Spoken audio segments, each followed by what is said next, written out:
ನಮಸ್ತೆ. ಆಗಸ್ಟ್ 15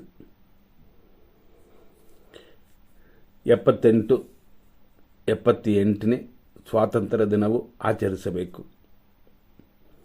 ಈ ದಿನದಲ್ಲಿ ಬೇರೆ ಒಂದು ವಿಷಯವೂ ಕೂಡಿ ಬಂದಿದೆ, ಜನ್ಮಾಷ್ಟಮಿ ಮತ್ತು ಗೋಕುಲಾಷ್ಟಮಿ ಅಂತ. ಈ ಜನ್ಮಾಷ್ಟಮಿ ಗೋಕುಲಾಷ್ಟಮಿನ 2 ದಿನಾನೂ ಕೊಂಡಾಡುತ್ತಾರೆ. ಇದರ ಒಂದು ಕಾರಣ ಏನು ಅಂತಂದರೆ, ಅಷ್ಟಮಿಯ ಮೇಲೆ ಕೊಂಡಾಡುವಂಥದ್ದು ರೂಢಿ. ಕೃಷ್ಣ ಜನ್ಮಾಷ್ಟಮಿ ಅಂತ ಅದಕ್ಕೆ ಹೆಸರು. ಇದನ್ನು ನೋಡಿದಾಗ ಏನಾಗ್ತದೆ ಅಂತಂದರೆ, ಅಷ್ಟಮಿ ಎಷ್ಟು ದಿನಗಳಿರುತ್ತದೆ ಅಂತ. ಇದು ರಾತ್ರಿ 12 ಗಂಟೆ ಮೇಲೆ ಮಾರನೇ ದಿನ ಅಂತ ಕೆಲವರು ನಾವು ಲೆಕ್ಕಕ್ಕೆ ತೊಗೊಂಡಿರ್ತೀವಿ. ಆದರೆ ಇಂಗ್ಲೀಷ್ ಕ್ಯಾಲ್ಕುಲೇಷನ್ ಅದು. ಅಂದರೆ ನಮ್ಮದು ಏನಂತಂದರೆ, ಸೂರ್ಯೋದಯದಿಂದ ಇನ್ನೊಂದು ಸೂರ್ಯೋದಯದವರೆಗೂ ಒಂದು ದಿನ. ಆದ್ದರಿಂದ ಒಂದು ದಿನ ಅನ್ನೋದು ನಮಗೆ ನಾಳೆ ಸೂರ್ಯ ಉದಯ ಆಗುವವರೆಗೂ ಒಂದು ದಿನ ಅಂತ ಲೆಕ್ಕಕ್ಕಿಟ್ಕೋಬೇಕು. ಹಂಗಾಗಿ ಈ ಇಂಡಿಪೆಂಡೆನ್ಸ್ ಡೇ ಆಚರಣೆಯಲ್ಲಿ ಖಂಡಿತವಾಗಿ ಧೈರ್ಯವಾಗಿರೋಣ.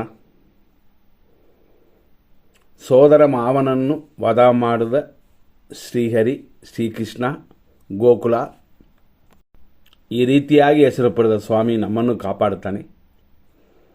ಕಂಸನನ್ನು ವಧೆ ಮಾಡಿದ ಸ್ವಾಮಿ ನಮಗೆಲ್ಲ ತೊಂದರೆ ಕೊಡುವ ಡೊನಾಲ್ಡ್ ಟ್ರಂಪನ್ನು, ಆ ಮಾವನನ್ನು ಖಂಡಿತವಾಗಿಯೂ ವಧ ಮಾಡುತ್ತಾನೆ.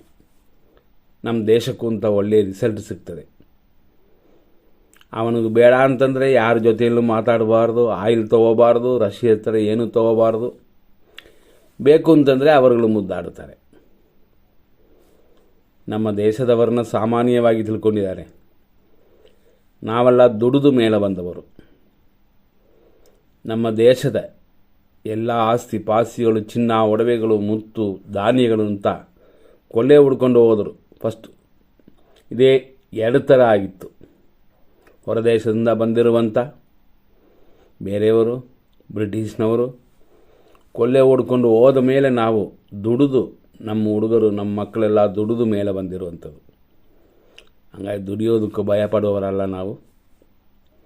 ಖಂಡಿತವಾಗಿ ನಾವು ಗೆಲ್ಲುತ್ತೀವಿ. ನಮ್ಮ ದೇಶ ಯಾವತ್ತೂ ಉನ್ನತ ಸ್ಥಾನದಲ್ಲಿ ಇರುತ್ತದೆ. ಈ ದೇಶದಲ್ಲಿ ಹುಟ್ಟಿದ್ದಕ್ಕಾಗಿ ನಾವು ಹೆಮ್ಮೆ ಪಡಬೇಕು.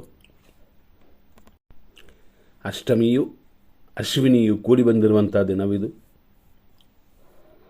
ಕಾಮನಾಗಿ ನೋಡಿದ್ರೆ ಈ ದಿನ ಹೇಗಿದೆ ಹಂಗಂತ ನೋಡಿದ್ರೆ, ಅಮೃತವು ಕ್ಷಯವೂ ಕೂಡಿರುವಂಥದ್ದು. ಏನೇ ಆದರೂ ಒಳ್ಳೆಯ ಕಾರ್ಯಗಳನ್ನ ಇವತ್ತು ಮಾಡಬಹುದು.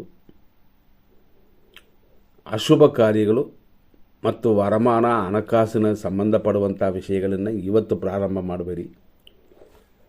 ಅದರಲ್ಲೂ ಸ್ಪೆಸಿಫಿಕ್ ಆಗಿ ಅಶ್ವಿನಿ ನಕ್ಷತ್ರ ಇರುವವರೆಗೂ.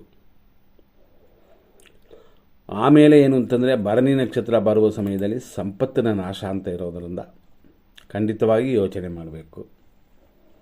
ಏಕೆಂದರೆ ಹಣಕಾಸು ವಿಷಯವಾಗಿ ಮಾಡುವಂಥ ಕೆಲಸಗಳು ಅರ್ಧಂಬರ್ಧ ನಿಲ್ಲುತ್ತದೆ. ಇವತ್ತು ಬೆಳಗ್ಗೆ 7 ಗಂಟೆ 35 ನಿಮಿಷ 46 ಸೆಕೆಂಡ್ವರೆಗೂ ಅಶ್ವಿನಿ ನಕ್ಷತ್ರ, ಆಮೇಲೆ ಬರೋದು ಭರಣಿ ನಕ್ಷತ್ರ ಅಂತ. ಭರಣಿ ನಕ್ಷತ್ರ ಕೂಡ 6 ಗಂಟೆ 5 ನಿಮಿಷ 40 ಸೆಕೆಂಡ್ವರೆಗಿದೆ. ಹಂಗಾಗಿ ಇನ್ನೂ 2 ನಿಮಿಷದಲ್ಲಿ ಸೂರ್ಯನು ಉದಯವಾಗುತ್ತದೆ. ಆ ಸಮಯದವರೆಗೆ ಇರೋದರಿಂದ ಭರಣಿ ಇನ್ನೊಂದು 2 ನಿಮಿಷ ಸೂರ್ಯನು ಉದಯ ಆಗುವಷ್ಟರಲ್ಲಿ ಮುಗೀತದೆ. ಹೆಚ್ಚು ಕಮ್ಮಿ ನೋಡೋಕೆ ಹೋದರೆ ಅಶ್ವಿನಿ, ಭರಣಿ, ಕೃತಿಕದಲ್ಲಿ ಒಂದು 2 ನಿಮಿಷ ಇರುತ್ತದೆ ಇವತ್ತಿಗೆ. ನಾಳೆ ಅದು ಕಂಟಿನ್ಯೂ ಆಗಿ ಕೃತಿಕಾ ನಕ್ಷತ್ರವಿದೆ. ಆದ್ದರಿಂದ ಇವತ್ತು ಹಣಕಾಸಿನ ವ್ಯವಹಾರ ಮಾಡದೇ ಇರೋದು ಉತ್ತಮ. ಇವತ್ತು ಕೊಡುವಂಥ ವಸ್ತುಗಳು ಕರಗುತ್ತದೆ, ಕ್ಷಯವಾಗುತ್ತದೆ ಅಂತ ಇರೋದರಿಂದ ಆ ಕೆಲಸಗಳು ಯಾವುದನ್ನು ಮಾಡೋದು ಬೇಡ. ನಮ್ಮ ದೇಶಕ್ಕೊಂದು ಸಲ್ಯೂಟ್ ಹೊಡೆಯೋಣ. ದೇಶಕ್ಕಾಗಿ ಎಲ್ಲವನ್ನು ತ್ಯಾಗ ಮಾಡೋಣ. ಜೈ ಹಿಂದ್. ಧನ್ಯವಾದಗಳು. ಮುಂದಿನ ಸಂಚಿಕೆಯಲ್ಲಿ ನೋಡೋಣ.